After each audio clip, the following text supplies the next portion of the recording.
Pues ya pasando al siguiente punto de la agenda del día, vamos a ver los orígenes del estándar 4 a 20 mA y sus primeros pasos hacia la adopción como estándar industrial. Así es que esto es lo que vamos a tratar en este segundo punto de la agenda del día de hoy. La señal analógica de 4 a 20 mA surgió en los años 50 como reemplazo electrónico del estándar neumático 13 a 15 PSI utilizado en el control de procesos. En esa época la instrumentación industrial pues estaba pasando de controles neumáticos a controles electrónicos buscando emular eléctricamente las ventajas de la neumática, por ejemplo, al tener un cero vivo para detectar fallas en la línea. Inicialmente los primeros transmisores electrónicos emplearon un rango de 10 a 50 miliamperes, manteniendo pues en este caso como punto cero 10 miliamperes, y esto era pues por las limitaciones tecnológicas de la época, porque los amplificadores magnéticos de esa época pues requerían al menos 10 miliamperes para funcionar. Sin embargo, hacia finales de los años 50, con la introducción del transistor, pues permitió reducir significativamente la corriente mínima necesaria y esto posibilitó el uso de una señal a partir de 4 miliamperes. En pocos años, el rango de 4 a 20 miliamperes se convirtió en un estándar de facto. Esto fue para la industria principalmente, desplazando al antiguo sistema neumático como a los rangos electrónicos más elevados como el de 10 miliamperes. No hay un único inventor específico a quien pueda atribuirse el uso de la señal 4 a 20 miliamperes, sino que fue un desarrollo gradual dentro del campo de la instrumentación. Compañías pioneras como Honeywell, Foxboro y Taylor Instruments lo adoptaron rápidamente. Y ya para inicios de los años 60, la transmisión de 4 a 20 miliamperes ya era común en sectores como el petroquímico, la refinería, las plantas químicas y energía. Y esto debido a las grandes ventajas que presentó, que las vamos a mencionar ahorita un poco más adelante. Y de hecho, hacia finales de los 60 y ya comienzos de los 70, el estándar 420 mA había suplantado casi por completo a los sistemas de señal anteriores en aplicaciones de instrumentación industrial. Y desde finales del siglo XX hasta la actualidad, la señal de 420 mA se ha mantenido como un estándar analógico dominante en la instrumentación industrial. Es decir, aunque este estándar ha sido desarrollado hace varias décadas ya, es una tecnología que sigue vigente, ¿sí? Y cualquiera de ustedes que está presente el día de hoy, que está trabajando, que ha estado trabajando en el campo de la instrumentación, no me dejará mentir. La señal de 420 mA no la vamos a encontrar en cualquier proceso industrial. Incluso con la introducción de los buses de campo digitales, ¿no? Como por ejemplo el protocolo Foundation Fieldbus o Profibus, el lazo de corriente 420 mA sigue estando vigente en todos los sectores industriales gracias a sus ventajas técnicas y a una amplia, vamos a decir, interoperabilidad entre los fabricantes. Cualquier fabricante de instrumentos, sea desde una marca desconocida hasta la marca más reconocida, utiliza este estándar. Vamos a ver aquí algunas de las características principales que tiene esta señal. La primera, la detección de fallas con el cero vivo. Ahorita vamos a mencionar a qué se refiere más esto del cero vivo. La menor degradación a largas distancias, el uso intrínsecamente seguro, la relación 1 a 5 entre los rangos inferior y superior y la compatibilidad con sistemas analógicos y digitales. O sea, aquí les estoy presentando 5 características que tiene la señal 4 a 20 mA y las vamos a ir desglosando un poco en las siguientes diapositivas. Vamos a ir explicando a qué se refiere cada una de estas.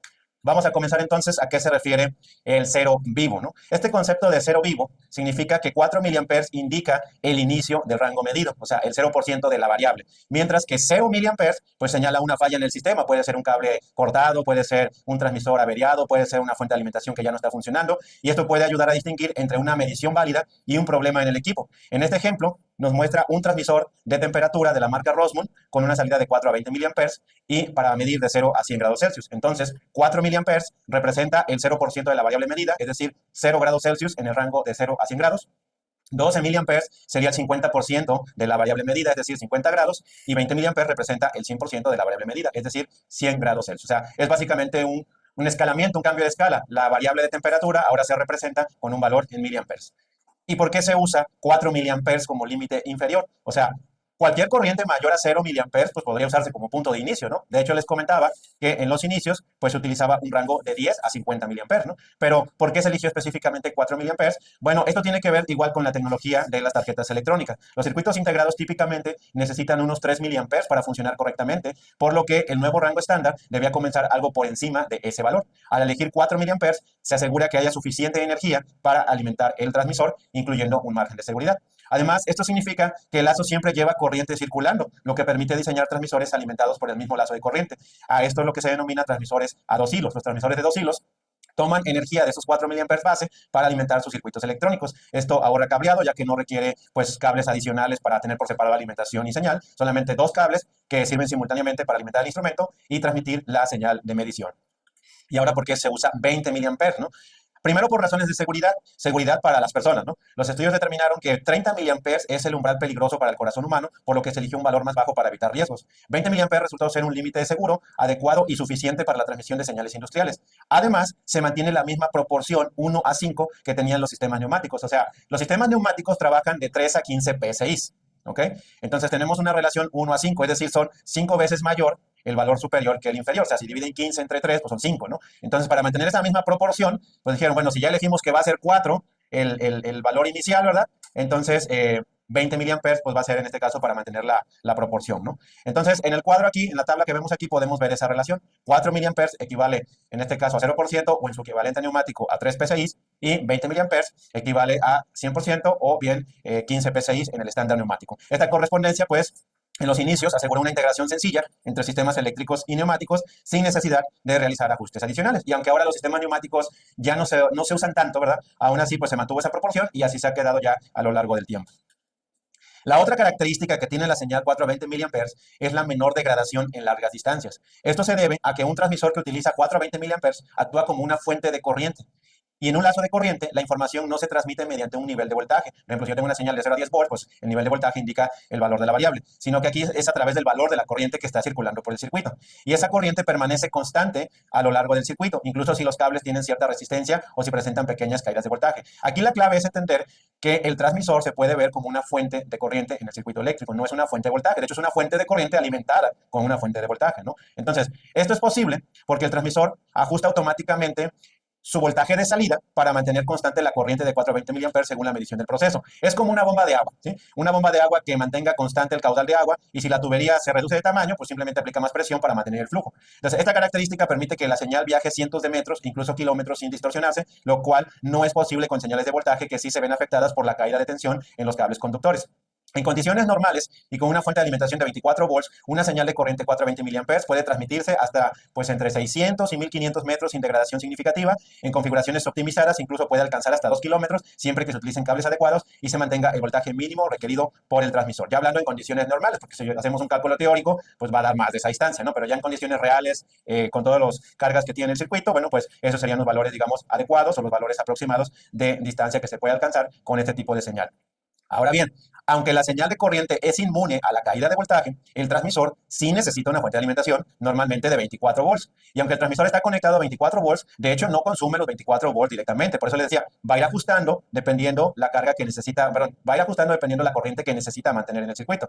De hecho, los fabricantes te dicen el voltaje mínimo que necesita el transmisor para poder funcionar correctamente. Aquí, por ejemplo, voy a pedir a producción que acerque la imagen, vemos una placa de datos de un transmisor de temperatura y aquí nos marca que el voltaje de alimentación puede ir desde 12 volts como mínimo hasta 42.4 volts. Entonces, 12 volts sería aquí el mínimo voltaje que necesita el transmisor para poder funcionar correctamente. Esto significa que si por efecto de la resistencia en los cables, por la carga que hayamos conectado, a lo mejor conectamos un indicador, o conectamos el transmisor a una entrada analógica, o le ponemos una resistencia, pues el transmisor ya en este caso no va a necesitar 12 volts, va a necesitar un poco más de voltaje para mantener constante la corriente de salida. Si el transmisor no recibe al menos esos 12 volts disponibles en sus terminales, pues dejará de operar correctamente o no podrá mantener los 20 miliamperes cuando sea necesario. Entonces, a esto me refiero con esta otra característica. Hay una menor degradación en largas distancias, pero pues hay un límite, en este caso dependiendo las cargas que se conecten y el voltaje de alimentación que estemos usando. Pero típicamente pues se utilizan fuentes de 24 volts. Otra ventaja de la señal 420 miliamperes es que además son menos susceptibles a interferencias electromagnéticas, como el que producen motores, variadores o equipos industriales cercanos. Incluso si hay interferencias o resistencia en la línea, la corriente se mantiene constante siempre que el suministro tenga suficiente voltaje, asegurando la integridad de la señal medida, lo que lo hace más confiable en este tipo de entornos industriales. También usar la señal 420 mA es seguro en la automatización industrial. El diseño de esta señal es intrínsecamente seguro, minimizando riesgos. ¿A qué se refiere este término de intrínsecamente seguro? Bueno, se refiere a una técnica de protección usada en la instrumentación para prevenir que los dispositivos electrónicos causen incendios o explosiones en atmósferas peligrosas, o sea, donde hay presencia de gases, vapores o polvo inflamable o combustibles. Esto significa que si hay un cortocircuito o falla, pues no generará el suficiente calor o el suficiente chispa, para causar una explosión. Esta filosofía está definida en normas como por ejemplo la IEC 60079, que habla acerca de equipos eléctricos intrínsecamente seguros, y la estándar de la ISA RP 12.6, prácticas recomendadas en zonas peligrosas. Entonces, estas son las características de esta señal, que es adecuada para manejarse en este tipo de entornos de atmósferas peligrosas, que se da muy comúnmente en la industria. Una característica más de la señal 420 mA es la compatibilidad con sistemas analógicos y digitales. La señal de corriente puede convertirse fácilmente a un rango de voltaje, ¿no? No sé si les ha pasado, por ejemplo, nosotros cuando manejamos los PLCs, ¿no? Luego, nosotros manejamos el PLC, el de Siemens, el Simatic S7200, que luego tiene sus entradas analógicas en el módulo y que son de voltaje, ¿no? Entonces, podemos nosotros convertir el valor de corriente, ¿verdad? En un valor equivalente de voltaje, pues usando una resistencia, ¿no? Si nosotros colocamos una resistencia de 250 ohms, por ejemplo, pues vamos a tener una caída de voltaje de 1 a 5 volts, simplemente por ley de Ohm, pues multiplicamos en este caso el valor de la resistencia por la corriente. Y muchos CPUs de PLCs o tarjetas de adquisición de datos que tienen entradas analógicas o canales analógicos manejan señales de voltaje en un rango de, no sé, de 1 a 5 volts, o de 0 a 5 volts, o de 0 a 10 volts, ¿no? Por ejemplo, en el caso de Siemens trabaja de 0 a 10 volts, ¿no? Entonces, una de las ventajas que tiene la señal de 4 a 20 miliamperes, pues es lo fácil que resulta convertirlo de miliamperes a voltaje, ¿no? Simplemente necesitamos una resistencia de precisión para poder hacer esa conversión, ¿no? Entonces, este proceso, pues, es sencillo, es económico, es eficiente, y pues es por eso también una de las razones por la que la señal 4 a 20 miliamperes es una señal confiable en ese sentido para hacer la integración en este tipo de sistemas. Y aunque existen señales analógicas de voltaje, o sea, van a encontrar luego que hay sensores que tienen señales de salida de voltaje, ¿no? De 0 a 10 o de 1 a 5 volts. En la práctica de la automatización industrial, las señales de corriente de 4 a 20 miliamperes pues son las más utilizadas porque, pues por todo lo que ya les mencionaba, ¿no? O sea, porque son más robustas frente a interferencias, porque son intrínsecamente seguras, permiten detectar fallas, pero sobre todo porque pues pueden transmitirse a una distancia mayor que las señales de voltaje. Además, al utilizar solo dos hilos, permiten transmitir la señal y alimentar el instrumento al mismo tiempo. O sea, ahí ya reducimos un cable. Cuando son transmisores con señal de voltaje, pues al menos necesitamos tres cables, dos para alimentar y uno que sea independiente para variar el voltaje, ¿no? Entonces ahí ya, por ejemplo, en el de 4 a 20 miliamperes puede utilizar solamente dos hilos y esto pues reduce el costo de cableado y simplifica la instalación. Y puede que el voltaje sea una opción válida en algunas aplicaciones, pero pues normalmente la situación típica es el manejo de señales de 4 a 20 miliamperes. Muy bien, entonces, estas serían las características que tiene la señal de 4 a 20 miliamperes. Si me puedes poner de nuevo la diapositiva donde están los 5 puntos, ¿sí? Y bueno, ahorita hemos estado explicando aquí precisamente esos 5 puntos que tiene de ventaja la señal 4 a 20 miliamperes. Las 5 características de la señal 4 a 20 miliamperes. Bueno, ya vimos que es detección de fallas con el cero vivo. Ya vimos que es mejor para largas distancias. Ya vimos que es intrínsecamente seguro, y lo de la relación 1 a 5 con respecto a la señal neumática, y la compatibilidad con sistemas analógicos digitales, que es lo que se refiere a que yo puedo poner una resistencia en el lazo y hacer que esa señal de corriente pues ahora sea una señal de voltaje que me puede servir para conectar a un sistema que sea compatible con ese tipo de señal. Ahora, esta elección de 4 a 20 miliamperes, pues como les decía, en los años 50, finales de los 50, pues se fue dando gradualmente hasta que llegó a sustituirla por completo. Entonces, esta elección de 4 a 20 miliamperes no solamente es una tradición industrial, ¿sí? Con el tiempo se fue formalizando, ¿no? Y precisamente eso vamos a ver en el siguiente punto. Por favor, producción, regrésame a la diapositiva de la normatividad. Precisamente, con el tiempo, la señal de 4 a 20 miliamperes se fue volviendo un estándar, ¿sí? Y esto se refiere a que fue formalizada por organismos de estandarización reconocidos. En este siguiente bloque, pues vamos a hablar acerca de las normas que aplican para la señal de 4 a 20 miliamperes. En 1975, la ISA, ¿sí? Que es la Sociedad de Instrumentación de Estados Unidos, ¿no? Actualizó su estándar de compatibilidad de señales analógicas. En este caso, el estándar es el ISA 50 para adoptar 4 a 20 miliamperes como señal estándar, reemplazando al rango previo que les comentaba en los inicios de 10 a 50 miliamperes. De manera, pues no simultánea, pero sí como que en respuesta, años más adelante, en el año de 1982, organismos internacionales también se fueron alineando a este nuevo estándar y se publicó el estándar IEC 60381, que normalizó a nivel mundial las señales analógicas de corriente de 4 a 20 miliamperes, que es la que mantiene la señal con cero vivo, pero también estandarizó la señal de 0 a 20 miliamperes sin cero vivo, ¿sí? Entonces, para los sistemas de control de procesos, estos son los estándares que rigen el uso de la señal de 4 a 20 miliamperes. El de la IEC, Comisión Electrotécnica Internacional, es de un ámbito más global o más internacional, y el estándar de ANSI-ISA, en este caso es la norma que se maneja en Estados Unidos, pero que ha sido adoptada por también muchos países a nivel internacional. Precisamente nosotros nos estamos basando en este estándar, en el estándar ANSI-ISA 50.00.01. Ha tenido varias revisiones. La última que yo tengo nota es la del 2012. Fue publicada en el año 75, pero ha tenido revisiones. Tuvo una revisión en el 82 y una revisión en el 2012. Es la norma que habla acerca de compatibilidad eléctrica de señales analógicas para sistemas de instrumentación y control. Es una de las más difundidas en automatización industrial y especifica el rango 4 a 20 miliamperes como estándar para transmisión de datos analógicos de instrumentación y control. Este estándar, adoptado también por la norma ANSI, al principio era ISA nada más, la Sociedad Internacional de Automatización, y luego se fue homologando con la ANSI, y actualmente pues el estándar ANSI-ISA, ¿no? Como ven aquí en la portada de la diapositiva. Y bueno, esto ya aseguró interoperabilidad entre instrumentos de distintos fabricantes bajo una señal común. El propósito de estos estándares es garantizar que transmisores y receptores de distintos fabricantes pueden intercambiar señales sin problemas, promoviendo pues lo que es la integración entre diferentes equipos. Entonces, aquí en este estándar pues se definen varios parámetros. Se define, por ejemplo, el voltaje mínimo y máximo de alimentación, la polaridad, la resistencia de carga, también los tipos de transmisores de 2, 3 a 4 hilos. Además, aborda aspectos relacionados con la seguridad intrínseca y la confiabilidad de los lazos de señal, estandarizando en este caso las características eléctricas para este tipo de lazos. En cuanto a recomendaciones sectoriales, la organización NAMUR, que es la Asociación de Usuarios de Automatización Automatización de Procesos emitió la guía NE43 en 1994 para unificar la señalización de fallo de instrumentos usando el lazo de 4 a 20 mA. Esta recomendación establece, por ejemplo, que toda corriente por debajo de 3.6 mA, ¿no? Como estamos viendo aquí en este gráfico, o por encima de 21 mA, representa una falla del sensor o del lazo. Si tenemos una señal por debajo de 4 y 3.8 miliamperes, entonces aquí se refiere a un rango de saturación, una saturación baja para la parte de 3.8 y una saturación alta para 20.5. Entonces, a lo que voy es de que la señal operativa es de 4 a 20 miliamperes, o sea, ese es el rango normal, ¿sí? Pero si, por ejemplo, estamos midiendo por debajo del valor que tiene el transmisor, vamos a pensar que tenemos un transmisor de 0 a 100 PSI y nosotros por alguna situación vemos que está midiendo 110 PSI, o sea, está midiendo más de lo que tiene su rango. Entonces se va a ir a saturación, la señal va a ser 20.5 miliamperes, que es la de saturación. Pero si hay una falla en el sensor, si hay una falla interna o en la electrónica, la señal se va a ir a 21,6, ¿sí? O sea, se va a ir a fallo. Y eso nosotros podemos configurar el transmisor si queremos que cuando haya una falla se vaya a saturación alta o a saturación baja, o si queremos que se vaya a alarma alta o a alarma baja. Eso se puede configurar, ¿sí? Pero estos valores, o sea, estos valores de corriente están definidos, o sea, no son prácticas que se adoptaron simplemente por un uso común, sino que están referenciadas en estándares. En este caso, repito, es el estándar NAMU NE43, que especifica precisamente esta situación de los rangos de corriente para distintos casos, ¿no? Y estas prácticas han sido adoptadas por fabricantes que diseñan sus transmisores y eso lo puedo yo ver en un manual de usuario de un transmisor en donde se ve si cumple con N43 o si no cumple con este estándar, pero prácticamente ahorita todos cumplen con este estándar. Regresando al estándar de la ISA S50, o sea, a este que estamos viendo aquí, al S50.00.01, bueno, los transmisores de señal 4 a 20 mA se clasifican por tipo, o sea, el número de hilos que requieren, y también por clase, o sea, según su capacidad de carga y voltaje de alimentación mínimo. Esta clasificación ayuda a seleccionar el transmisor adecuado dependiendo de la fuente de alimentación, la resistencia del lazo y la aplicación. Y más que nada, los fabricantes buscan cumplir estas necesidades para sus clientes. En la clasificación por capacidad de carga se designan 3 tipos o clases, L, H y U. La clase L funciona con cargas típicas con una resistencia de 250 ohms para señales 4 a 20 mA.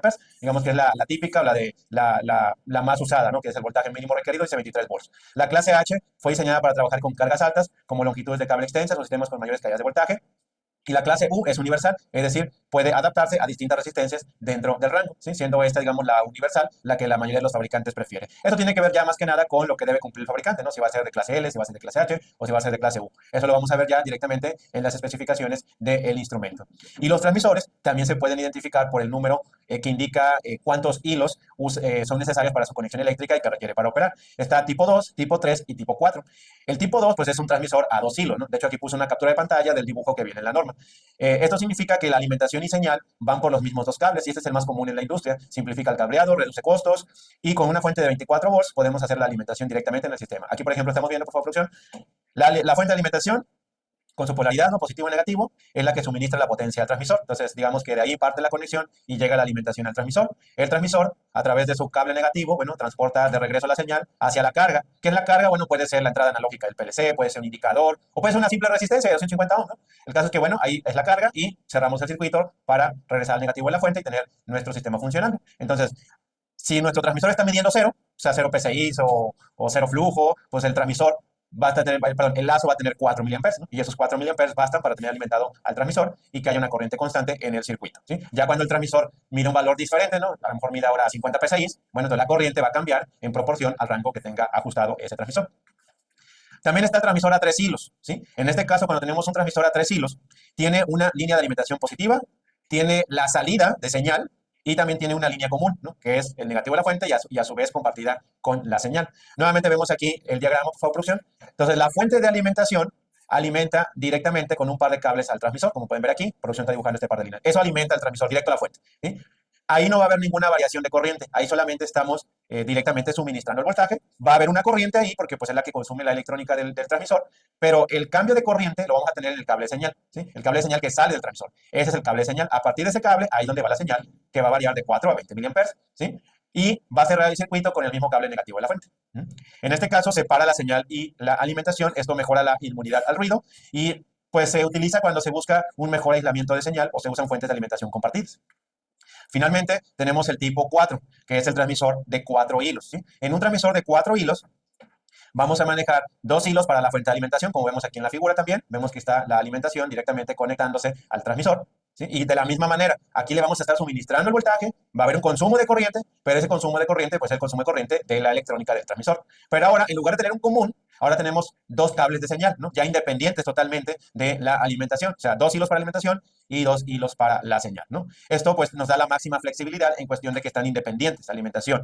Y otra de sus aplicaciones típicas, pues se da en dos contextos que al menos me ha tocado ver de manera directa. Cuando el transmisor requiere alimentación de corriente alterna, por ejemplo, ¿sí? A lo mejor es un transmisor que maneja mucha potencia y entonces necesitamos que tengamos una alimentación en corriente alterna. O sea, hay transmisores que trabajan a 120 volts, ¿eh? Por ejemplo, algunos caudarímetros Coriolis que he visto que trabajan a 120 volts, ¿no? O transmisores electromagnéticos que trabajan a 120 volts de corriente alterna. Obviamente, si tenemos un sistema con corriente alterna de alimentación, pues no puede viajar una corriente directa, ¿no? De 420 miliamperes. Entonces hay que independizar, ¿no? Entonces ahí tenemos a 4 hilos. O también simplemente, sí se necesita alimentación de 24 volts, pero se requiere mucha potencia, ¿sí? Por ejemplo, me ha tocado ver transmisores de radar que ocupan 24 volts, pero te consumen 20 watts de potencia, ¿sí? O sea, te van a consumir, pues, no sé, 1.5 amperes, 2 amperes, no sé, de corriente. Entonces, en ese sentido, pues ya la corriente de 420 miliamperes tiene que estar independiente del cable de potencia, porque es mucha la diferencia entre la corriente que necesita para operar el transmisor y la corriente de la señal, ¿ok? Entonces, en ese tipo de contextos es cuando se desea o cuando se utiliza el de 4 hilos, ¿no?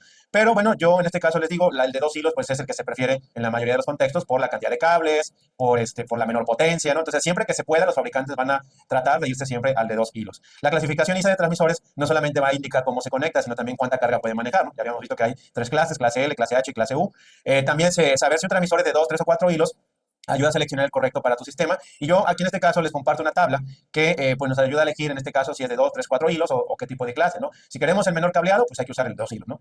Si tenemos fuente externa y además deseamos mejorar el aislamiento, bueno, pues el de 3 hilos. Si tenemos alimentación AC o mayor potencia, bueno, el de 4 hilos, que es lo que les comentaba. Ahora, por ejemplo, si tenemos un indicador o un PLC que se encuentra lejos o tiene mucha resistencia en el lazo, bueno, pues el clase U, que es el universal, pues sería el que mejor se va a adaptar a esta situación. La instalación está en una zona peligrosa o con barreras intrínsecas, pues normalmente el de 2 hilos, clase L, pues sería uno de los que se utilizan, ¿ok? Entonces, bueno, esta es una tabla como resumen de cómo elegir si es de 2, 3 o 4 hilos en una aplicación. Y repito, todo esto está basado en el estándar ISA. Voy a regresar aquí a la portada, al estándar ISA 50.00.01, en este caso publicada desde el año 75, ¿no? Que ha tenido sus diferentes actualizaciones, pero estos dibujos incluso que acabo de mostrar en la diapositiva son capturas de pantalla del PDF que tenemos precisamente de este archivo, ¿sí?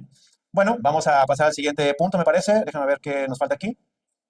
Bueno, un último punto antes de pasar al siguiente. Para hacer la conexión eléctrica con los transmisores de 420 miliamperes, pues se debe usar un cable adecuado para el entorno industrial. Y en ese sentido, se debe usar un cable de par trenzado blindado. Generalmente, en este caso, es un cable de cobre. Y el calibre puede variar porque luego en los manuales de los fabricantes, pues no te especifica así como que uno fijo, ¿no? A veces puede ser un calibre 18, un calibre 16, un calibre 14.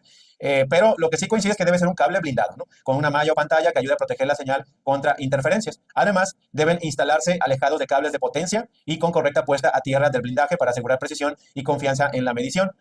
En ese sentido, yo no encontré ahorita como tal una norma que como tal diga tiene que usarse cable blindado, ¿sí? Había un reporte, creo que era un reporte de la ISA también, creo que era el TR50, que hablaba de buenas prácticas de cableado para señales analógicas, pero no estoy seguro si sigue vigente y ya no me dio tiempo de revisarlo, la verdad. Entonces, pero en ese sentido, digo, yo lo he visto a lo largo de todos estos años, el cable es un cable blindado, o en inglés un cable shear, y normalmente hay una marca muy típica, al menos acá en la zona donde estamos, que es la marca Belden, de cable Belden, ¿sí? Y por eso a lo mejor muchos técnicos a lo mejor conocen más que nada el cable Belden para instrumentación, siendo en este caso Belden la marca o el fabricante del cable, ¿no? Pero en realidad cualquier cable blindado del calibre, normalmente calibre 16, 18, pues sería el recomendado para este tipo de aplicación. Si llega a ser una distancia, a lo mejor una resistencia de carga alta, una distancia muy larga, bueno, ya se podría entonces pensar en cable de calibre de mayor grosor para minimizar los efectos de la resistencia del cable. Muy bien. ¿Sí? Y bueno, entonces vamos a pasar al siguiente punto. En el siguiente tema vamos a hablar de la relación que hay entre la señal analógica 420 miliamperes y la variable de proceso que se está midiendo. Entonces, un transmisor de 420 miliamperes envía información de la variable de proceso al sistema principal mediante una señal analógica, ¿no?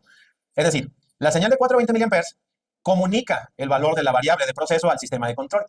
Incluso, como les comentaba, hoy en día es común que un sistema de control distribuido, un PLC, espere señales de 420 miliamperes desde sus sensores, va como la interfaz universal, ¿sí? Entonces, este intervalo de 16 miliamperes, o sea, es un intervalo de 16 miliamperes, porque de 4 a 20, ¿no?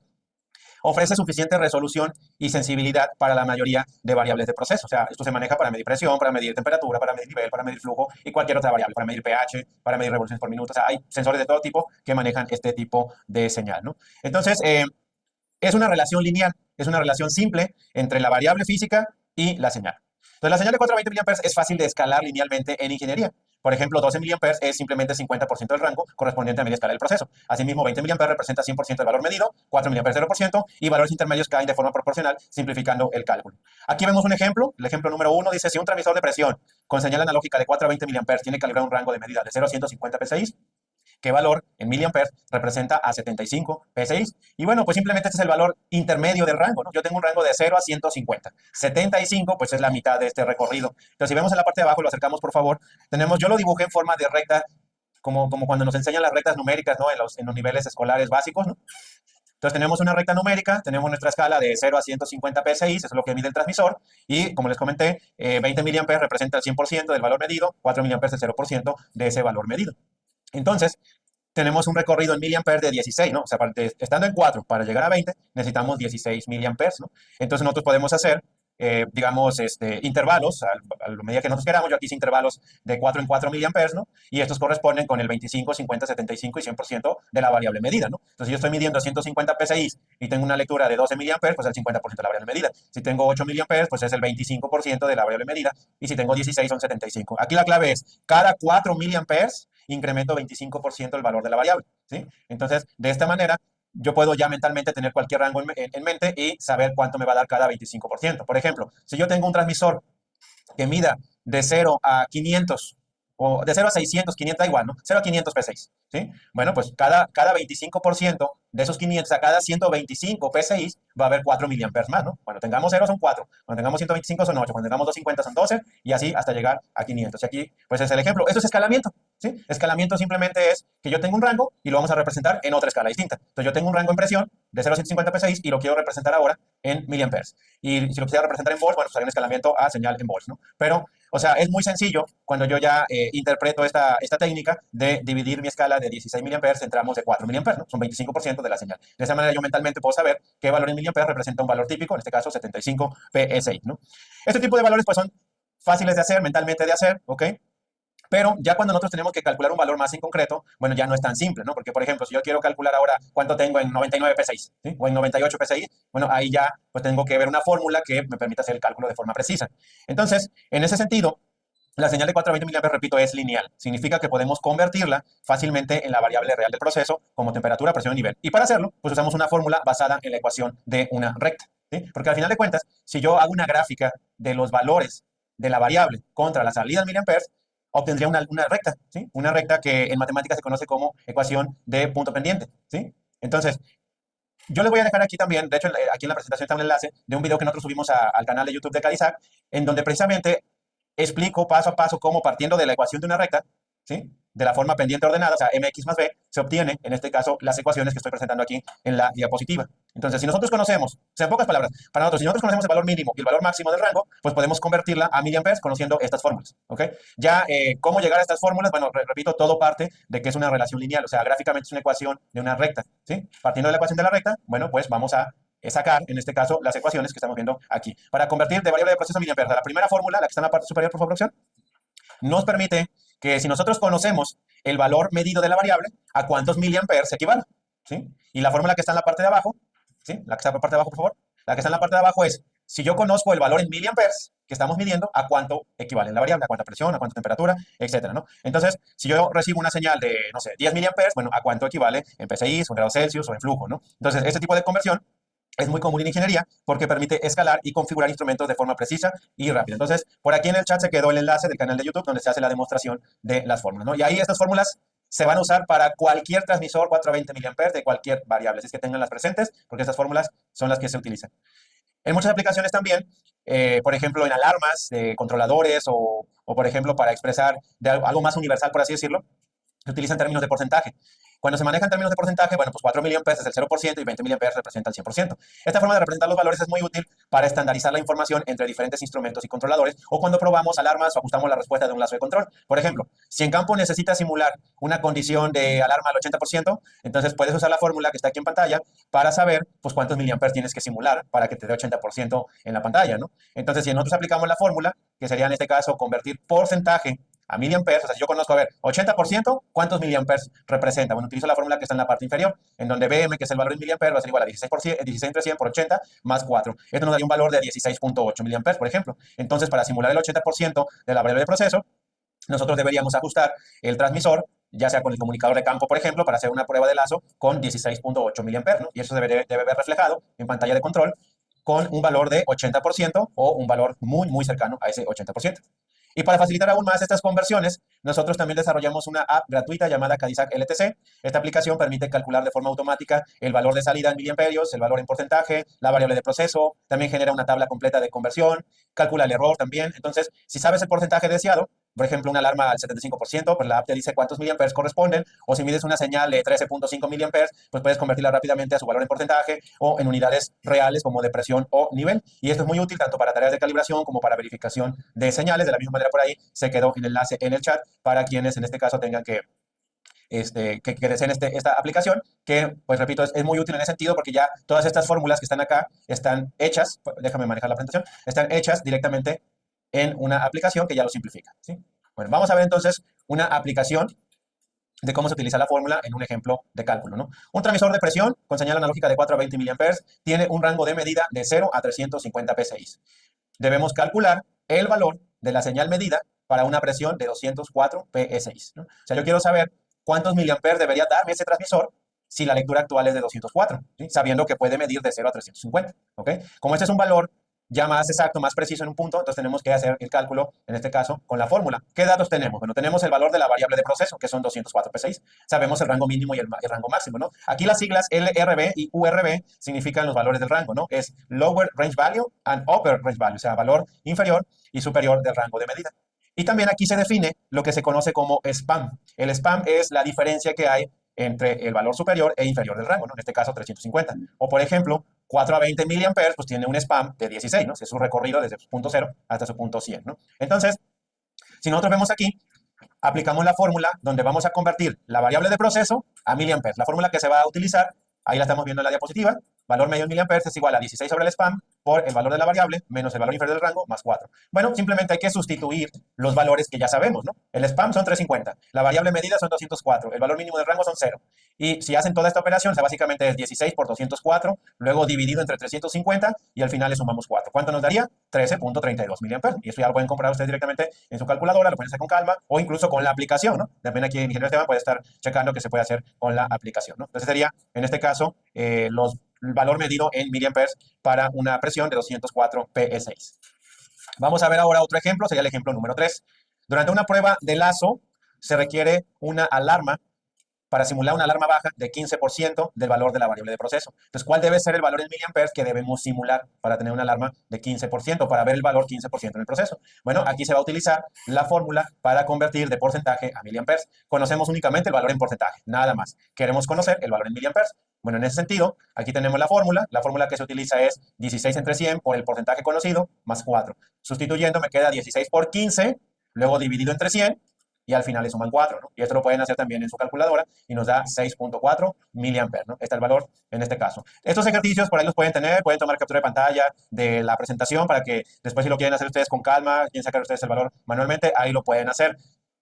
Podríamos decir, bueno, ¿para qué lo hacemos manual si ya está la aplicación? Bueno, pues es que no siempre tenemos a la mano la aplicación, a veces no tenemos el teléfono porque no podemos ingresar con teléfono, ¿sí? O simplemente, pues para saber, ¿no? Hay que ejercitar el cerebro, ¿no? En este caso, porque pues a veces se nos olvidan cosas básicas, ¿no? Entonces, en ese sentido, yo creo que no está de más también practicar, ¿sí? Y pues bueno, para eso son estos ejercicios. Incluso aquí también les voy a plantear unos ejercicios para que puedan seguir practicando estas fórmulas, ¿sí? Aquí están los ejercicios que tienen aquí. De hecho, le voy a pedir aquí a producción, ¿sí? Que tome captura de pantalla de las fórmulas, ¿sí? Para que las tenga, para que las suba al chat y tengan aquí las fórmulas también, ¿sale? Y ahí van a tener también estas fórmulas. Digo, si no hicieron la captura ustedes, bueno, yo aquí les doy la captura de pantalla. Digo, no tengo ningún problema. Estas fórmulas son de uso universal, ¿sí? Yo no tengo ningún problema en compartir la fórmula que está aquí, ¿sí? Y también la fórmula de los porcentajes, ¿no? Y ya con esas fórmulas, ¿sí? También ponme la de los porcentajes, por favor. Y ya con esas fórmulas, pues podemos hacer los ejercicios que están planteados directamente en la siguiente diapositiva, ¿sí? Aquí producción se los va a dejar. Y ahorita como tal, a lo mejor ahorita no vamos a hacerlos, pero sí se los voy a dejar a ustedes como actividad y sus respuestas, ¿no? Ahí está. Esta es la actividad y tienen que llegar a esta respuesta, ¿no? ¿Ok? Entonces, esto les va a servir de práctica, lo pueden hacer manualmente, después lo pueden hacer con la aplicación para que vean que les da el mismo resultado, pero aquí está. Ejemplo 1 de la actividad es, si tenemos una lectura en pantalla de monitoreo y muestra un valor de 45%, ¿a cuánto equivale en miliamperes? ¿A cuánto lo están simulando en el campo para que tengamos una lectura de 45%, ¿no? En el ejemplo 2, es un transmisor de temperatura. Hay un rango, en este caso en grados, de menos 10 a 40 grados, y tenemos un valor de salida de 14.5 miliamperes, o sea, ¿cuánta temperatura es equivalente? Bueno, ahí viene la respuesta. Y finalmente también un transmisor en un rango de 0 a 150 PSI y salida 420, ¿cuál es la corriente si la presión de entrada son 100 PSI? Este último ejercicio lo vamos a ver precisamente con un transmisor que tenemos aquí de 0 a 150 PSI. Le vamos a aplicar 100 PSI y vamos a ver su valor de salida en miliamperes, ¿ok? Bueno, en la siguiente parte, pues vamos a hacer una demostración práctica, pero primero, pues vamos a explicar en qué consiste esta demostración práctica y los elementos que vamos a utilizar. Vamos a utilizar, en este caso, un transmisor de presión diferencial de la marca Rossmund, es el modelo 3051CD, que tiene un rango de 0 a 150 PSI y una señal de 420 miliamperes a 2 hilos. El transmisor cuenta con su indicador local, también tiene, pues, las conexiones, perdón, tiene unas entradas para meter el cableado para las conexiones eléctricas, la carcasa donde se aloja la electrónica del instrumento, y en la parte inferior pues tiene lo que es el módulo sensor, ¿no? Entonces ahí estamos viendo en esta imagen precisamente las partes que componen el transmisor. En nuestro caso, nuestro transmisor también está equipado con un manifold de 3 válvulas para facilitar en este caso su conexión al proceso y también para hacer la prueba, ¿no? Entonces sería el transmisor que vamos a utilizar, ¿sí? Luego vemos en la siguiente imagen ya lo que es el diagrama de conexiones eléctricas, ¿sí?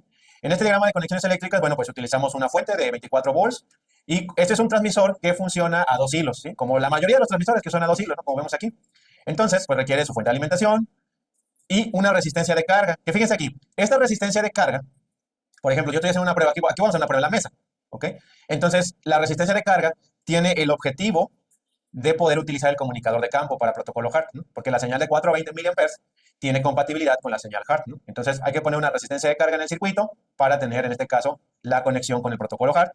Y bueno, ya si nosotros queremos medir la corriente de salida, que es el propósito de esta demostración, pues aquí los transmisores, los fabricantes, pues han pensado en una terminal que se llama terminal de pruebas. Vamos a ver más de cerca, por favor.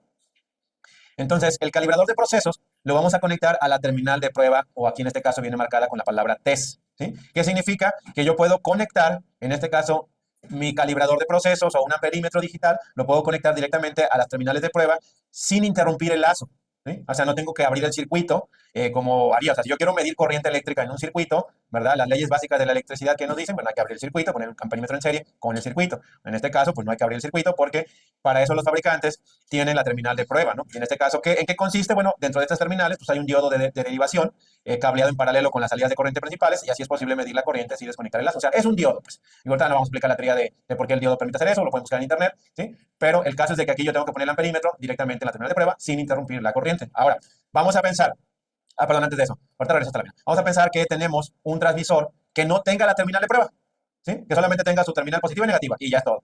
Y yo quiero medir la corriente. Bueno, pues hay que poner el amperímetro en serie, ¿no? Como tradicionalmente se hace. Y entonces, como vemos en este diagrama, muchas gracias, como vemos en este diagrama, pues tenemos la fuente, la resistencia de carga de 250 ohms, más el amperímetro, pero fíjense que está conectado en serie. Aquí se interrumpió el circuito en la parte del negativo. Se puede interrumpir en el positivo, es lo mismo, ¿sí? Pero en este caso, pues se puede hacer también directamente conectándolo en serie. Bueno, aquí vemos unas fotografías precisamente de cómo se hizo la conexión. Ven aquí del lado derecho tenemos la fuente, su positivo y negativo. El cable rojo es el cable positivo que viene del transmisor.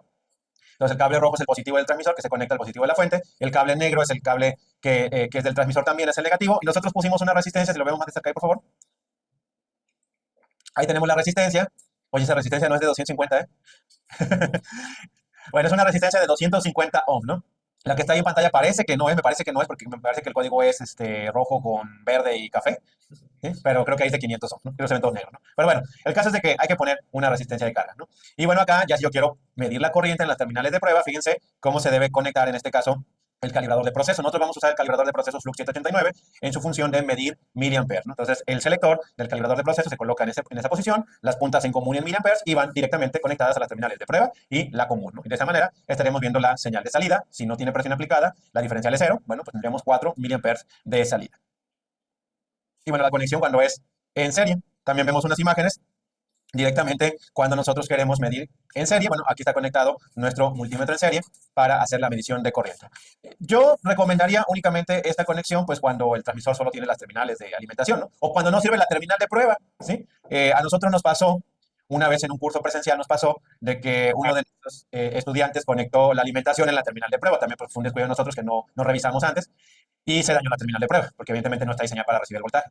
Entonces, bueno, como en ese transmisor ya no sirve la terminal de prueba, pues si queremos medir corriente, pues hay que abrir el circuito, y como vemos en el diagrama que está en ese punto, ¿no? O bien, me ha tocado usar transmisores también que no tienen terminal de prueba. Entonces, cuando son transmisores con únicamente a 2 hilos de alimentación, pues hay que abrir el circuito para hacer la conexión, ¿no? Y bueno, como el transmisor es de 0 a 150 PSI, si nosotros queremos ver la salida, pues hay que aplicarle presión, ¿sí? Y en ese sentido, nosotros vamos a usar una bomba manual, ¿sí? Una bomba neumática para que nos va a servir como una fuente de presión, junto con un manómetro digital que me va a servir de referencia, y le vamos a ir aplicando presión para ver, en este caso, la señal de salida. Vamos a ver también, por ejemplo, si yo le aplico 160 PSI o 155, vamos a ver que, por ejemplo, la salida va a superar obviamente el 20 miliamperes, pero llega un punto en el que ya no va a superar más de 20.8, ¿sí? Entonces, ¿por qué? Porque llega a un punto de saturación. Entonces, yo les sigo aplicando 160, les sigo aplicando 170, pues yo lo puedo meter más presión hasta llegar a un límite. Déjenme ver, de hecho, si tenemos la máxima presión de trabajo en este transmisor. Sí, no, o sea, el rango es de 0 a 150, pero el sensor puede medir mucho más presión, ¿no? Eso viene indicado en la placa de datos. Entonces, sin problema, yo le puedo ir aplicando 160, 170, 180, se van a dar cuenta que hay un punto en el que ya se satura y no sube más de 20.8. Eso es saturación. Pero obviamente que las pruebas se tienen que hacer en el rango operativo, en el rango de 0 a 150, pero nosotros lo vamos a hacer para que vean qué pasa cuando se va a una saturación, ¿no? Entonces, esta tabla nos va a servir de referencia para el rango operativo, pero también para probar los extremos de la escala. No sé si tenemos todavía otra diapositiva de eso o ya. Bueno, eso es cuando conectamos el transmisor únicamente con su fuente y su carga, pero también podemos conectar hacia un controlador, ¿no? Puede ser aquí un PLC, puede ser un controlador digital. Nosotros tenemos aquí un controlador digital de la marca Novus, ¿sí? Es el modelo, me parece, N1200, el controlador que tenemos. Y este controlador tiene una entrada analógica, ¿sí? De 4 a 20 mA. Se puede configurar para que sea 420, que sea 1 a 5 y que sea de Thermopar y RTD, me parece. Pero vamos a usar en este caso configuración a 420. Entonces vamos a tener nuestra entrada analógica en los bornes 12 y 10 del controlador. Y pues vean que ahora el controlador se va a conectar en serie con todo el circuito, ¿sí? Tenemos nuestra fuente y tenemos nuestro controlador, todo conectado en serie. Y si quiero medir la corriente, bueno, pues nuestro amperímetro conectado en las terminales de prueba, como vemos en este diagrama. Aquí vemos unas fotografías de cómo es nuestro controlador. Y en la parte inferior, ahí lo vemos por favor, producción, en la parte inferior derecha, vemos los bornes de conexión. Vean que nos marca inputs, y vean que tiene varios tipos de entrada, ¿no? Milivolts, que es para termopares, la resistencia, que es para RTDs, y en este caso miliamperes, negativo el 10, positivo el 12, ¿no? Ahí está marcado ya, en este caso, esa polaridad. Este es un controlador digital de procesos, es un controlador compacto, permite hacer un control PID de un lazo, ¿ok? Nosotros lo vamos a usar ahorita simplemente para recibir la señal y que la veamos en el display. Vemos la foto del display, ahí mismo. El display nos va a mostrar el valor en porcentaje, ¿sí? Entonces, cuando el transmisor tenga 4 miliamperes de salida, veríamos 0% en los números rojos que vemos en el display. Y cuando le tenga 20 miliamperes, pues vamos a ver el 100%, ¿no? Ahí estaríamos viendo precisamente en el controlador cuando suceda esa condición. Ujú. Y bueno, en el manual del transmisor Rosmund, estamos usando el Rosmund 3051, también aquí nos indica situación de alarma y situación de saturación. Aquí, por ejemplo, la saturación alta son 20.8, que es lo que ya les comentaba. Si nos vamos afuera de rango, serían 20.8. Si hubiera una falla o alarma, pues sería 21,75. En este caso, cuando es una alarma, nosotros podemos configurarle si queremos que se vaya a salida de alarma alta o alarma baja, ¿sí? Eso se configura con el comunicador de campo, ¿ok? Y también, si yo quiero simular los valores en miliamperes sin tener que aplicarle presión, ¿sí? Porque, o sea, una manera de simular los valores de salida, pues se le aplico presión con una fuente, ¿no? La presión con una bomba manual. Pero también podríamos hacerlo directamente con el comunicador de campo, ¿sí? Simulándole pues una señal. Hay una función en el comunicador de campo que se llama loop test en inglés, o sea, loop test o literalmente prueba en bucle, está en la parte de arriba, loop test, ¿sí? Y aquí yo puedo fijarle un valor de alarma, un valor operativo normal, no sé, 12 miliamperes, 20 miliamperes o un valor de alarma. Y de esa manera se puede simular y ver el valor directamente del controlador y en la salida de nuestro calibrador de procesos, ¿no? Entonces vamos a ver toda esa parte también en la parte ahorita de las conexiones eléctricas, pero bueno, antes... Bueno, ya estamos de regreso, ya estamos por continuar en la siguiente parte del curso, vamos a ver la demostración práctica y bueno, en ese sentido, la demostración práctica va a ser llevada a cabo por el ingeniero Esteban, que es mi colega aquí en Carizac. Va ahorita a ver la parte de la conexión, lo que veníamos explicando en las diapositivas. Terminando la demostración práctica, vamos todavía a regresar nosotros para ver la parte de preguntas y respuestas. Así es que si tienen preguntas con los temas que estamos viendo, váyanlas dejando en el chat, porque al final vamos a ir respondiendo las preguntas que dejen en el chat. Así que bueno, pues la bienvenida al ingeniero Esteban, que va a continuar con esta parte. Entonces, permítanme un ratito, vamos a pasar el micrófono al ingeniero Esteban.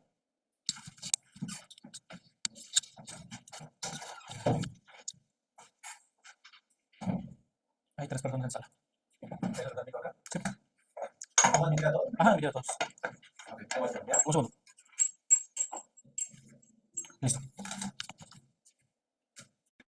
Listo. Ok, vamos a empezar con la parte práctica y primero vamos a ver en este caso el transmisor que vamos a estar utilizando. Es este Rosmund modelo 3051 de presión diferencial. Vamos a ver la placa de datos para ver en este caso la alimentación, el tipo de señal que me entregan, el rango, etc. Ok, aquí en la placa de datos podemos ver en este caso el modelo. Es el modelo 3051 CD4A, etc. Ya todas estas letras y números me pueden dar información, en este caso ya viéndolo directamente en el manual. Me pueden decir, por ejemplo, el tipo de sensor que tiene instalado, el tipo de conexión, los límites del sensor, etcétera. También podemos ver aquí el rango al cual viene calibrado de fábrica, que en este caso es de 0 a 150 P6. Ese rango que ven aquí, en este caso, se puede configurar usando un comunicador de campo con protocolo HART. Y de hecho, en la parte de abajo también viene el tipo de alimentación, bueno, más bien el voltaje de alimentación y el tipo de señal que me entrega. ¿Podemos acercar un poquito aquí? Y bueno, podemos observar que este transmisor requiere una alimentación desde 10.5 volts hasta 30 volts y maneja una señal en este caso de HART 4 a 20 miliamperes. En este caso, el protocolo HART funciona de manera paralela, en este caso a la corriente 4 a 20 miliamperes, o sea que cuando ocupamos el comunicador de campo no se interrumpe la señal 4 a 20 o algo por el estilo. Vamos a ver las conexiones, estas vienen en la parte trasera del transmisor.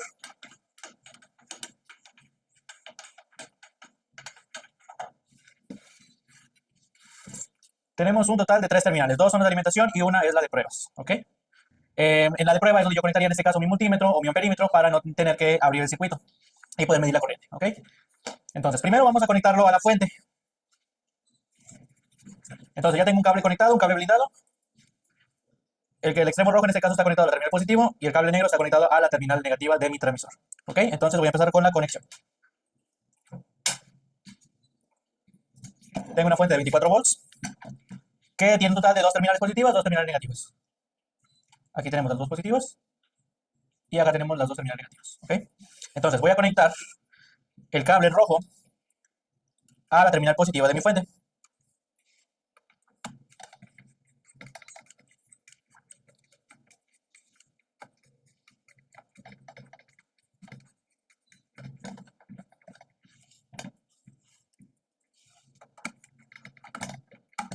Ahí está.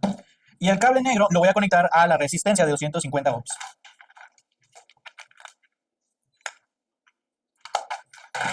Ahora, la resistencia yo la puedo poner en el positivo o la puedo poner en el negativo, es indiferente, no va a afectar como tal en nada, si la conecto antes o después del transmisor. En este caso lo voy a conectar después del transmisor. Conecto en este caso el cable negativo de mi transmisor con un extremo de la resistencia.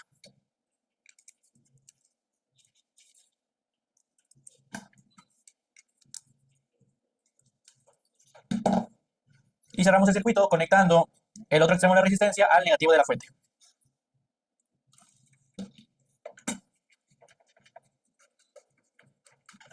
Y ya completamos nuestro circuito. Positivo de la fuente con el positivo del transmisor. ¿Ok? Negativo del transmisor con un extremo de la resistencia. Y el otro extremo de la resistencia con el negativo de la fuente para cerrar el circuito. Ok, ya encendí la fuente y podemos ver que en este caso el display del transmisor ya encendió.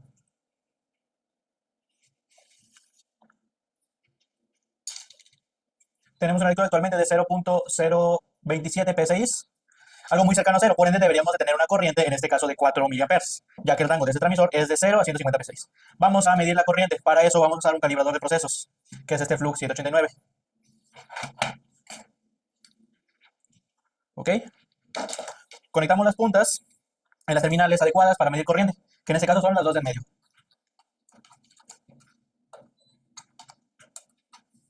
¿Ok? Miliamperes y común. Y la perilla la debemos de girar hasta en este caso donde dice miliamperes en blanco, ya que la otra en este caso es para simular una fuente de corriente. Pero de momento yo solamente quiero leer la corriente. ¿Ok? Ahora las puntas las voy a conectar en la terminal de test en mi transmisor.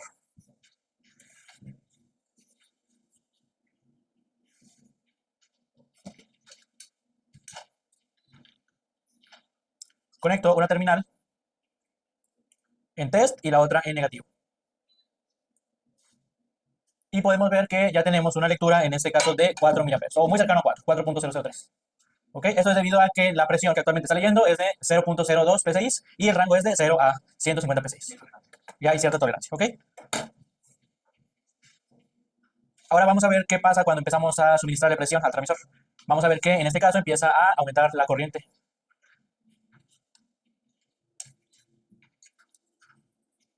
El flux es un flux 789.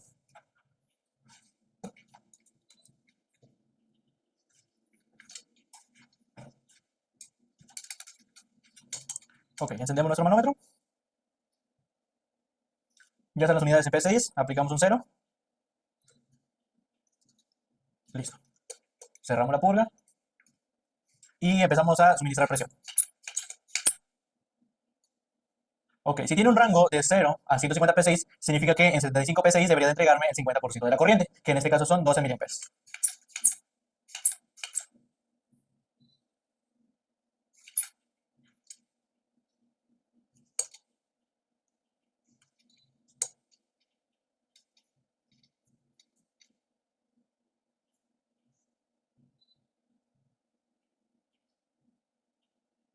Bueno, ya un valor muy cercano a 75 PSI. Observamos la lectura en el transmisor. Y también tenemos una lectura en este caso de 75 PSI, 75.03. Ahora vamos a visualizar la corriente y en este caso son 12 miliamperes, ya que en este caso corresponde con el 50%. Vamos a suministrar ahora 100 PSI, vamos a ver qué pasa.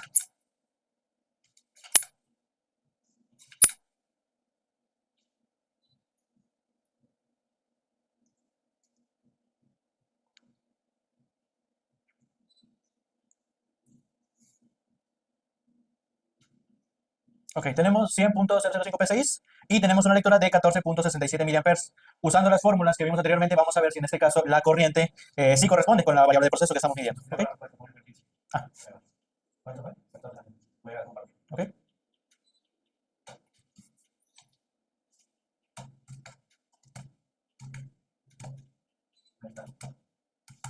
En este caso, el ejercicio nos dice que nos debe entregar una corriente de 14.66 miliamperes. Y vemos que sí corresponde con lo que nos está entregando el Flux 789. Igual pueden corroborarlo haciendo la operación, usando las fórmulas o usando en este caso la aplicación. ¿Ok? Ujú.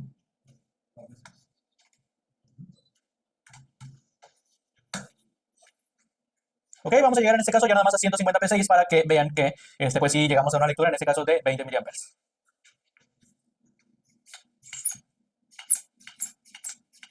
Y también vamos a ver qué pasa si en este caso nos sobrepasamos de la corriente, perdón, de la presión.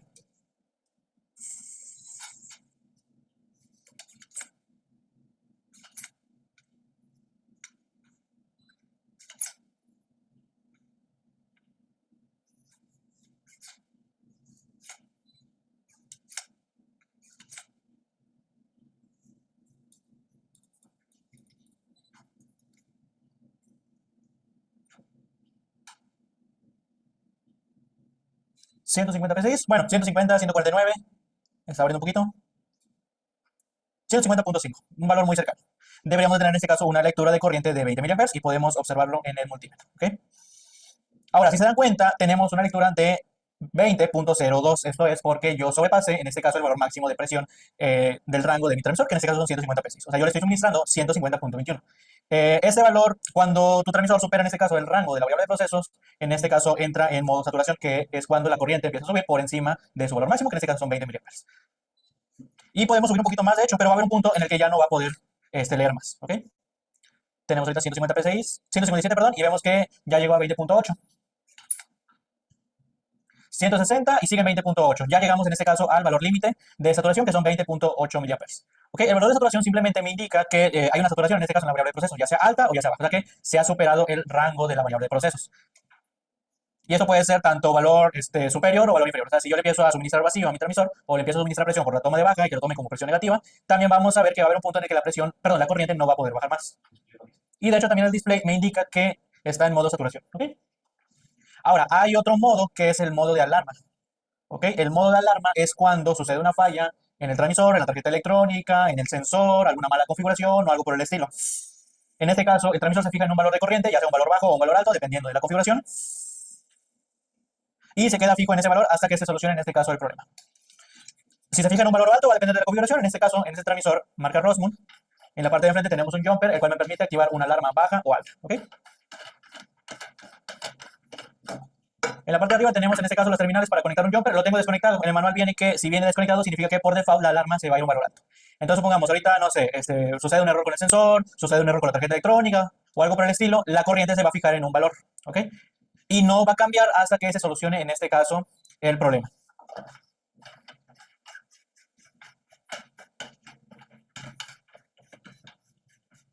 Ok, vamos ahora a conectar en este caso nuestro transmisor al controlador. ¿Ok? Al controlador Novus N1200 para poder leer la lectura, en este caso de corriente.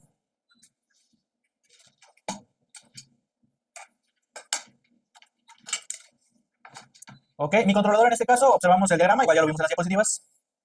pero si lo observamos de cerca, en este caso, vemos que las terminales 10 y 12 son para medición de corriente, siendo la 12 positiva y la 10 negativa. Ahora, la forma en la que se va a conectar es bastante sencilla. Tenemos dos terminales, una positiva y una negativa. Básicamente lo que tenemos que hacer es conectar en serie esas dos terminales, ¿ok? Entonces, voy a bajar la pasilla para poder hacer la conexión.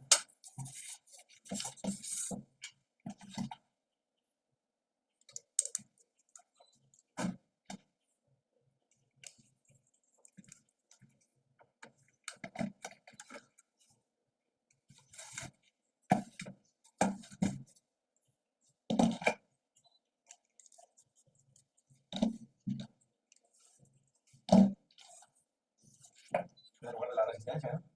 Sí, pero no voy a poder simular.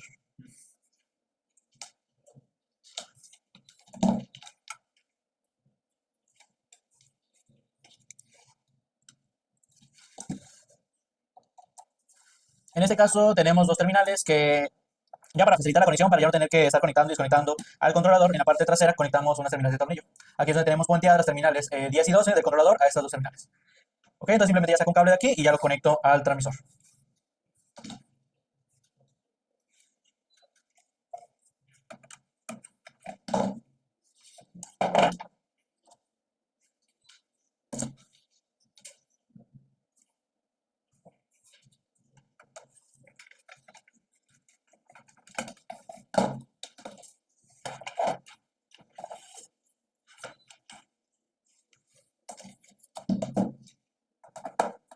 Ok, estamos conectando de esta manera.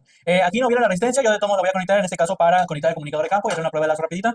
Pero puede ir antes, después, en el positivo, en el negativo, es completamente indiferente. El chiste es que básicamente la resistencia debe de estar en serie con el circuito. Ok, o sea, es indiferente si lo conecto en el positivo o en el negativo.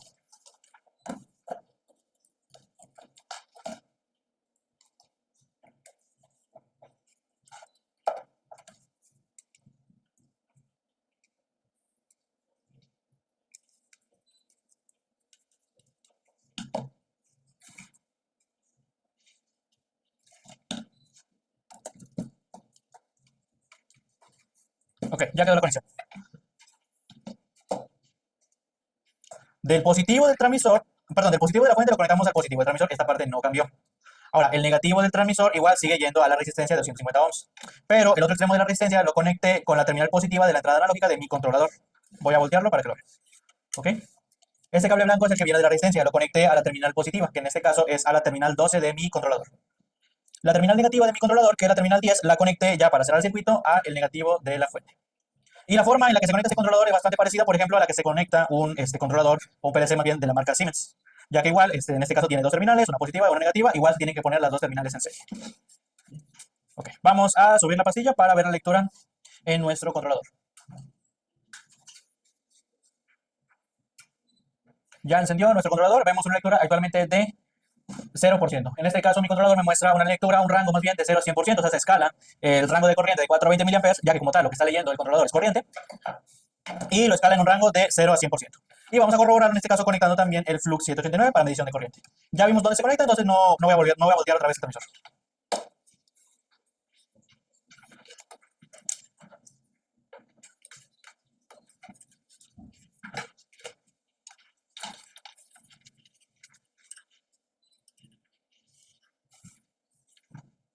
Ok, acercamos la toma.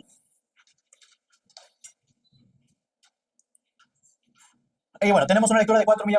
Mi controlador como tal está leyendo corriente. No es como que mi transmisor mande un valor digital o algo por el estilo, como en otros protocolos de comunicación, sino que manda un valor de corriente y mi controlador lo interpreta en este caso como un porcentaje de la variable de proceso. ¿Ok? En este caso, un 0%. Voy a suministrarle presión de nuevo. Voy a conectar en este caso la bomba neumática al manifold. En este caso la estoy conectando en la toma de alta.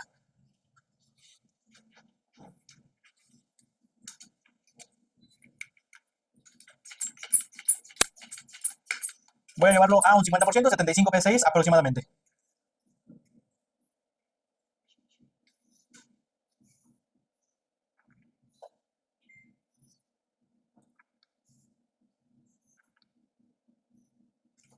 $75.8, un valor muy cercano al 50%.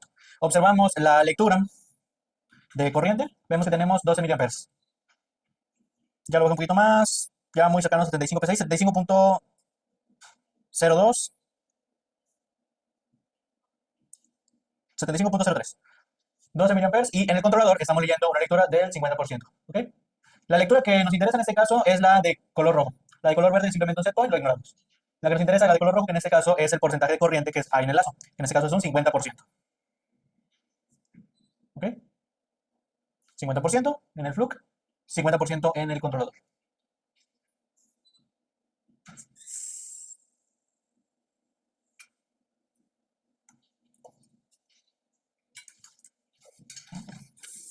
Ahora, si no tuviéramos, por ejemplo, una bomba neumática y quisiéramos probar las alarmas o algo por el estilo, o el controlador, por ejemplo, el lector del controlador, pudiéramos ejecutar en este caso una prueba de lazo. Para eso vamos a hacer uso del comunicador de campo. ¿Ok?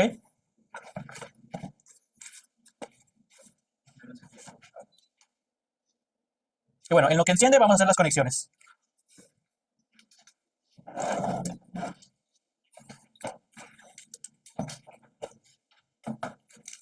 Ahora, el comunicador de campo se debe de conectar en paralelo a la alimentación, o sea, en positivo y negativo.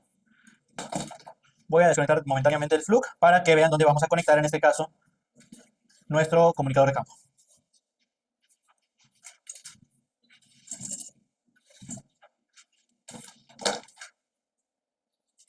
Lo vamos a conectar en las terminales positivo y negativo de alimentación.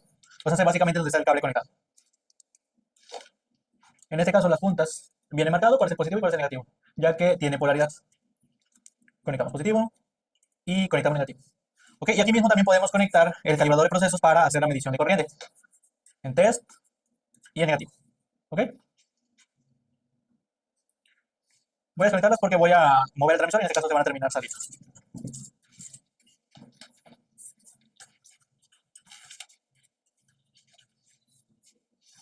Ahora lo voy a conectar en el comunicador de campo. En la parte de arriba tiene las terminales de Hard y de Foundation Fieldbus, este comunicador que habíamos visto anteriormente que es protocolo Hard.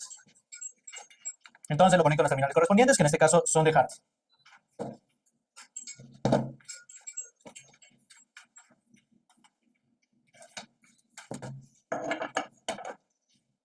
Ok, vamos a acercar la pantalla del comunicador, por favor.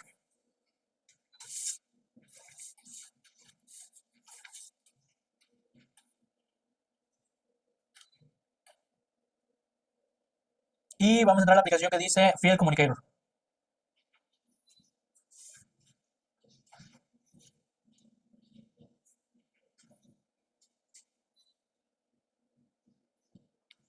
Ahora, nada para aclarar, el protocolo Hard no es exclusivo de transmisor de presión, también está para transmisor de temperatura, de flujo, de nivel, etc. Es un estándar, básicamente. Y para hacer la prueba de lazo, en este caso, es en la parte donde dice Service Tools. En español me parece que viene como herramientas de servicio. Y hay una opción que dice simular. Prueba de lazo. Pulso OK. Y aquí me da la opción en este caso de simular un valor de corriente. Me da dos opciones. Bueno, más bien tres. 4 mA, 20 mA o otro valor. En este caso voy a simular primero 20 mA. Selecciono 20 mA y pulso OK. Revisamos en este caso en nuestro controlador. Y vamos a ver que tenemos una lectura del 100%, ya que lo que estamos haciendo es que estamos forzando a que el transmisor mande el valor de corriente que yo le estoy diciendo, que en este caso son 20 mA. De hecho, checamos porfa en el indicador de transmisor y vamos a observar que me indica que está en una prueba de lazo y que está fijo el valor de corriente. Ok, vamos a simular otro valor. Pulso OK y selecciono otro. Pulso OK. Y aquí yo puedo escribir un valor de corriente que yo desee. Por ejemplo, esto es útil si yo quiero probar, por ejemplo, un valor que no sea el 0% o el 100%. O también si yo quiero probar, por ejemplo, cómo va a actuar mi controlador en caso de un valor de saturación o una alarma o algo por el estilo. Voy a simular, por ejemplo, 12 mA, un 50%. Pulso OK. Y observamos en el indicador, o bueno, más bien en nuestro controlador, una lectura del 50%. Y el display del transmisor también me indica que en este caso tiene una lectura de 12 mA. ¿Ok? Ahora, en transmisores, por ejemplo, de la marca Endress+Hauser, viene la opción para probar las alarmas, la alarma alta o baja. Este transmisor no viene la opción directamente, sino que nos permite fijar un valor de corriente más allá de 20 mA o menor a 4 mA. Pulsamos otro. Y por ejemplo, vamos a fijar un valor de corriente de 20.8 mA. Observamos la lectura y de hecho vemos que nuestro controlador ya no es capaz de leer esa lectura porque está fuera de su rango. 20.8 mA es igual a un 105% y nuestro controlador pues, es incapaz de interpretar esa lectura. Ok, ya nos vamos a terminar la prueba de lazo. Para poder finalizar está sencillo, simplemente es pulsar donde dice terminar y pulsar OK. Esperamos unos segundos. Y podemos observar que en este caso la lectura ya se fue a su valor real, que en este caso es un valor muy cercano a 4 mA.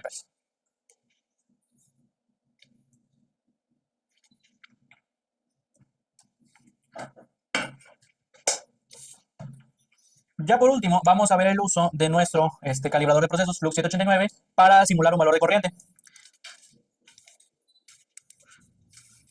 En caso de que, por ejemplo, quisiéramos probar la lectura de un indicador o probar, por ejemplo, la lectura de un controlador, de un PLC o algo por el estilo, y no tuviéramos a la mano nuestro transmisor, o igual para ahorrarnos tiempo, porque hacer el cableado de un transmisor es un poquillo más tardado que simplemente simular con el Flux.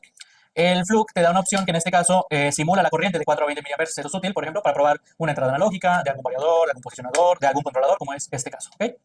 Entonces, ya eso sería la última parte. Nada más permítanme desconecto el controlador y el transmisor. Mientras vamos poniendo las diapositivas, porfa, donde viene cómo simular usando el Flux 789.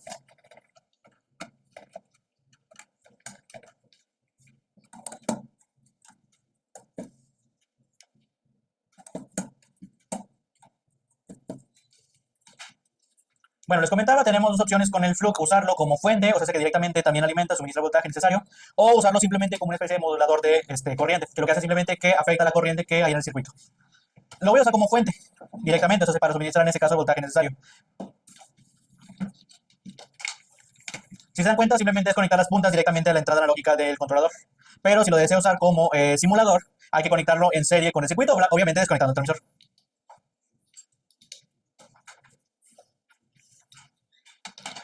Entonces, conectamos las puntas a la entrada analógica de nuestro controlador, en la positiva y en la negativa.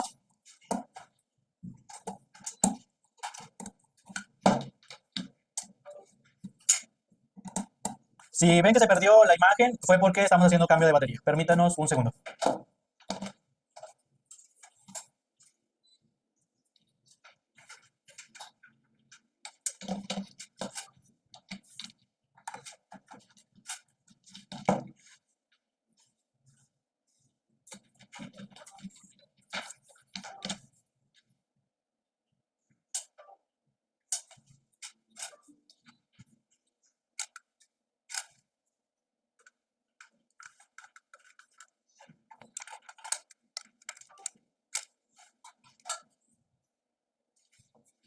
Ok, ya volvimos. Vamos a conectarlo como modo simulación. Ya pasamos a cámara, por favor. Perdón, lo vamos a usar como modo fuente, solamente conectamos en este caso las puntas a la entrada analógica de mi controlador. Desconectamos todo el transmisor. De hecho, el transmisor ya no está encendido ni nada. Ya está apagado completamente.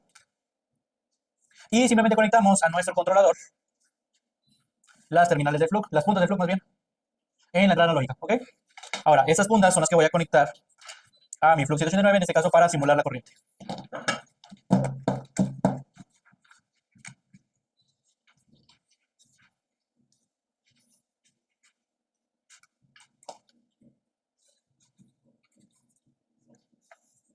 Ok, las puntas las voy a conectar aquí donde dice source positivo y negativo. Ahora la perilla la debo de girar hasta donde dice miliamperes, pero en color naranja. ¿Ok?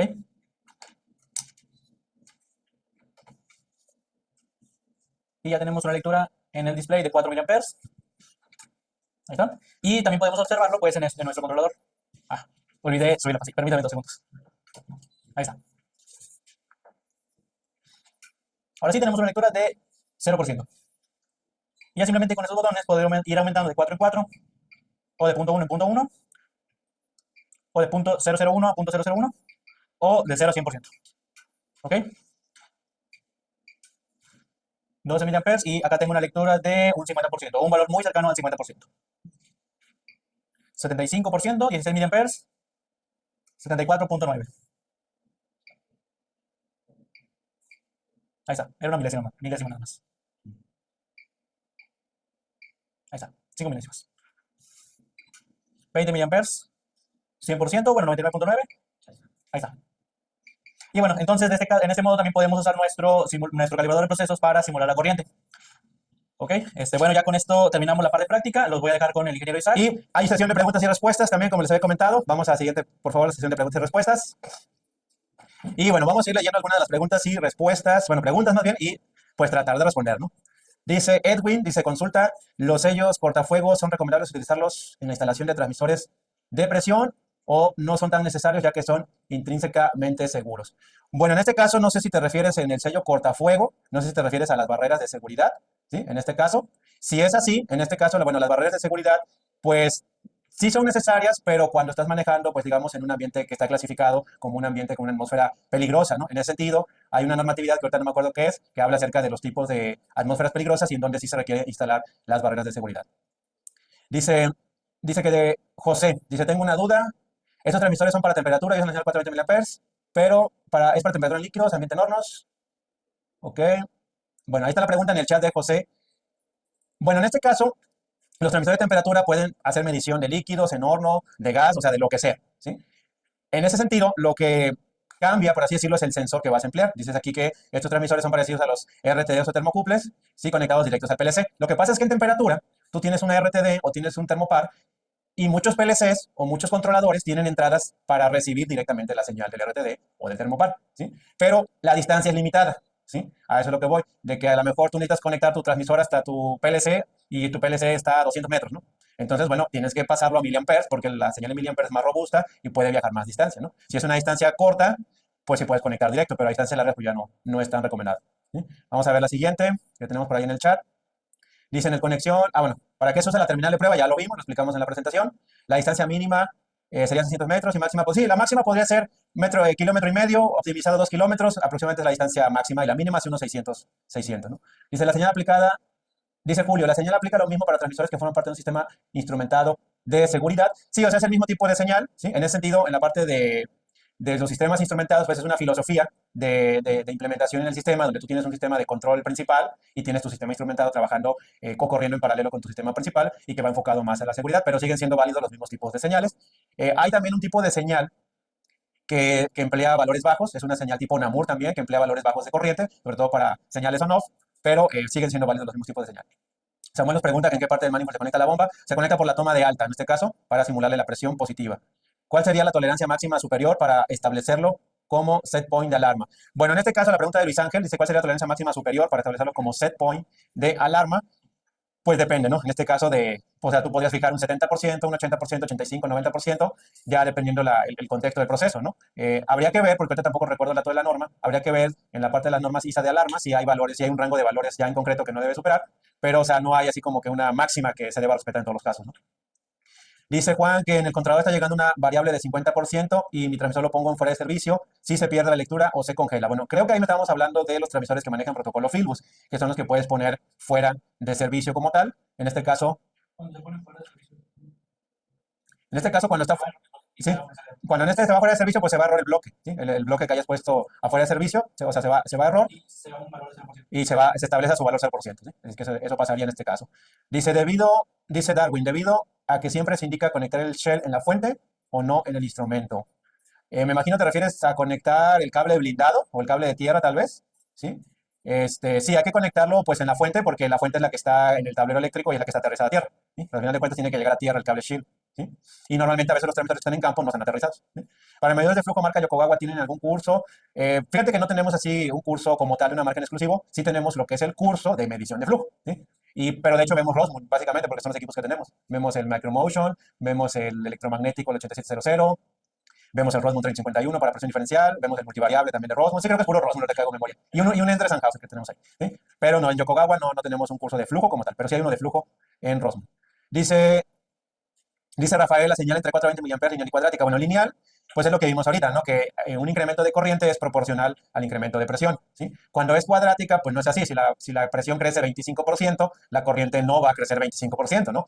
Va a crecer, en este caso, en una relación de raíz cuadrada, que dependiendo del factor de diseño es lo que tanto va a crecer, ¿no? Este tipo de señal se utiliza para medidores de flujo, ¿sí? Por presión diferencial, o sea, los de placa de orificio, por ejemplo. Entonces, es el único caso donde aplica. Nos dice, ¿quién más?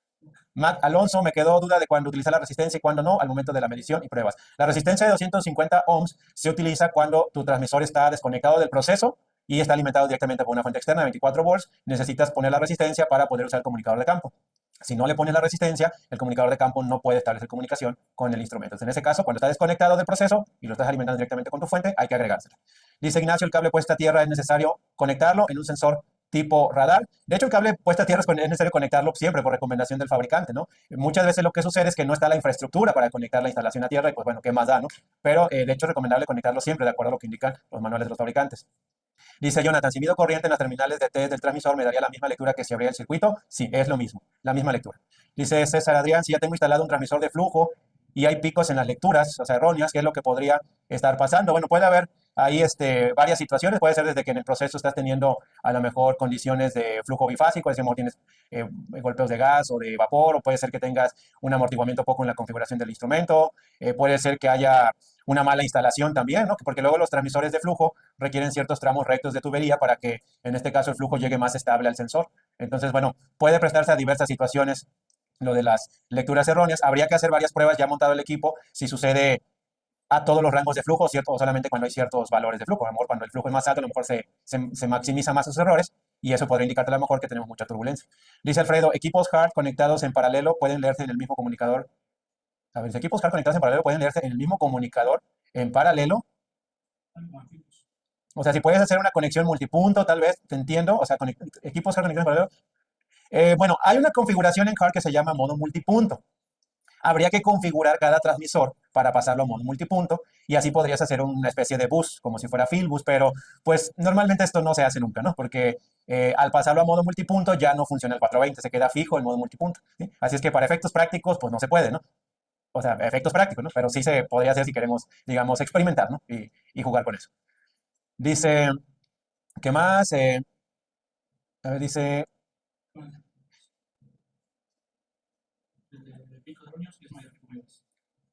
Sí, bueno, te digo, aquí en este caso se aplica lo mismo, habría que ver más, necesito más información, ¿no? Como tal para ver cuáles son los picos erróneos, porque, o sea, pueden ser 1000 causas o algo, o puede ser algo tan tonto como agregar un damping y ya, ¿no? Dice Giovanni, dice, el Flux 726 no necesita la resistencia para el protocolo HART, no, porque ya lo alimenta directamente. De hecho, el Flux 789 podría alimentar y ya incluir la resistencia también, ¿sí? O sea, los calibradores de procesos ya normalmente incluyen la resistencia. Si alimentas con el calibrador de procesos, pues ya no necesita la resistencia, ¿sí? Muy bien, nos dice, la conexión a tierra se conecta a ambos extremos, se deja un lado libre, ¿y cuál sería?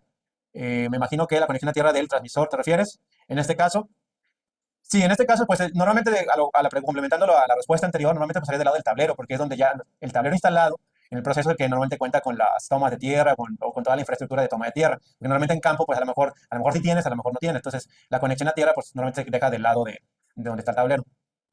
Dice José García, la chispa generada por la señal 420 ocasiona un incendio en proceso de crudo gas por cortocircuito no deseado en el caso de que el cable positivo toque tierra. Bueno, nos dice en este caso la norma ISA 50.00.01 que la señal es intrínsecamente segura. Así que en teoría, la chispa generada por un 420 mA no debería hacerlo, ¿ok? Pero no tengo un caso de estudio como tal si se ha presentado o no, ¿sí? Dice el evento de qué es calibración y qué no se va a basar en el vocabulario. Bueno, yo en este caso me baso en el vocabulario internacional de metrología, lo que pregunta Jonathan, de qué es y qué no es calibración. Yo me baso en el vocabulario internacional de metrología, que de hecho la NOM Z050 pues es basado en ello, ¿no? De hecho en la misma norma te lo dice, ¿no? Le dice, esta norma mexicana fue elaborada basándose en el BIM. Entonces pues es lo mismo, ¿no? Para efectos prácticos, ¿no? ¿Qué más? Pues creo que ya son todas las preguntas que están aquí. Del cable, a ver, regrésame a esa parte. Se deja un extremo libre del cable. Pues si dejas un extremo libre, pues sería en el transmisor. A eso me refiero, o sea, a lo mejor no a lo mejor no te entendí bien la pregunta, pero o sea, tú tienes tu cable blindado, tienes tus dos conductores más o menos y tienes el cable de tierra, ¿sí? El transmisor tiene su toma de tierra, tiene su tornillo de tierra, que a lo mejor te vieron por que hicimos el acercamiento. Bueno, el cable Shield va conectado en ese anillo de tierra, pero pues a veces en campo no tienes de ahí cómo bajarlo a una toma de tierra ya física, ¿sí? Entonces, normalmente ese cable de tierra que va del transmisor va conectado en el otro extremo en el tablero y en el tablero donde ya está todo aterrizado, ¿sí? Entonces, algo así. Y bueno, pues creo que ya son todas las preguntas que estaban aquí. Y bueno, pues nada más, pues muchas gracias por haber llegado hasta aquí. Pásame a la siguiente, por favor. Gracias por su tiempo, gracias por su atención y sobre todo gracias por tu compromiso, por tu crecimiento profesional. Y espero sinceramente que esta clase pues les haya aportado valor, ¿no? Esta es la idea, ¿sí? Dar este tipo de mini cursos, este tipo de eventos. Me encantará también verlos en el curso completo de instrumentación, donde vamos a profundizar mucho más y ya poder acompañarlos paso a paso en todo su proceso de formación. Así es que por lo pronto, muchas gracias. Sería todo por el día de hoy y espero verlos pronto. Nos vemos entonces. Que pasen muy buena tarde.